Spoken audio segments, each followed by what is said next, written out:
Isaac's success story: Watford striker out to prove old boss Marco Silva wrong. Life under Marco Silva had lost its shine and Isaac's success feared his Premier League dream was over before it had really began. Frozen out, injured, alone, insecure, he was a £12.5 million striker devoid of confidence, making poor decisions and ready to turn his back on English football.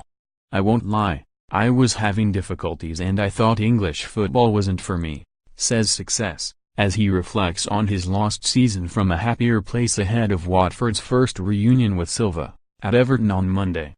The coach didn't really believe in me. I wasn't fit enough.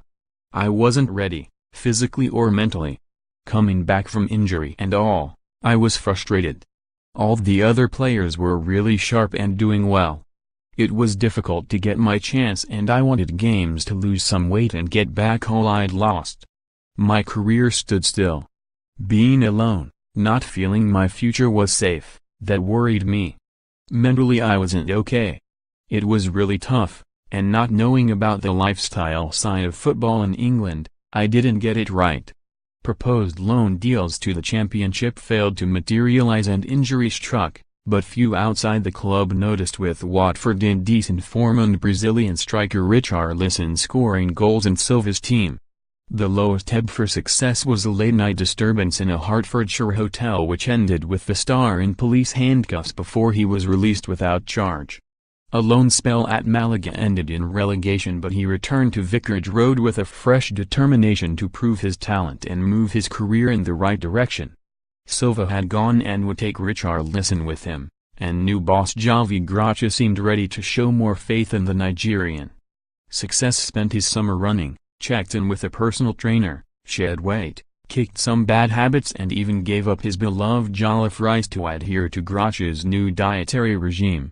The transformation has been impressive and his reward has been to feature in every Premier League game this season, starting 6 of the last 7, ending his long wait for another goal and signing a new 5-year contract. The main factor was that I wasn't fit and wasn't working, says Success. I made mistakes because I wasn't working hard and needed to concentrate more.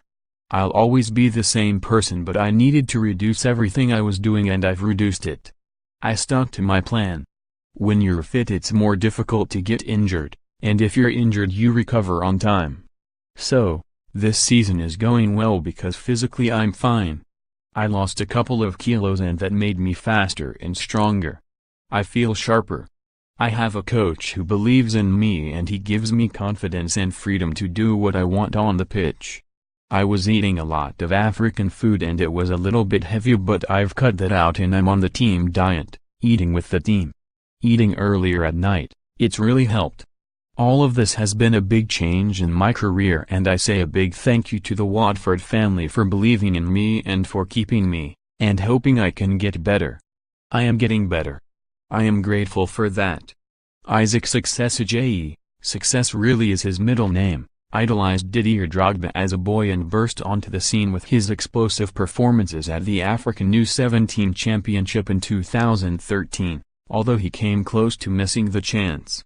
Douglas Idehiza, coach of the BJ Foundation youth team in his hometown of Benin City, paid the equivalent of £6 each for 4 of his young players to make the 7-hour journey by bus to the national trials in Calabar but none were selected. They'd seen enough and they weren't interested, says Success. We were going home.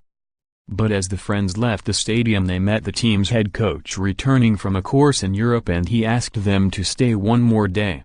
They slept in the stands overnight and gave it one more shot and Success made the cut.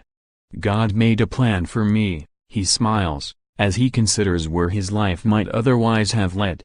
At the African Championship, up front with Kelechi Iheanacho, now at Leicester, Success scored 4 in the first game against Ghana, 2 more against Congo and another against Tunisia in the semi-final. Nigeria lost to Ivory Coast in the final, but won the U17 World Cup, 6 months later. Gino Pozzo persuaded Success to sign for Udinese, the family's club in Italy, but they hit a snag with a work permit and the teenager moved instead to Granada, then the Pozzo club in Spain. In 2016, He joined Watford for what was then a club record fee and, after flashes of talent in his first campaign and a disaster in his second, the signs of maturity and progress are clear. "It is like a father and son relationship between me and Gino," said Success. "Not all clubs show patience to players who don't live up to expectations for a long time, but he has always believed I could do something. I paid him back by signing a 5-year contract. I dedicate it to him and promise he will see the best of me in the next couple of years. I owe him a lot and I am going to keep it focused and try to achieve what I came here to achieve."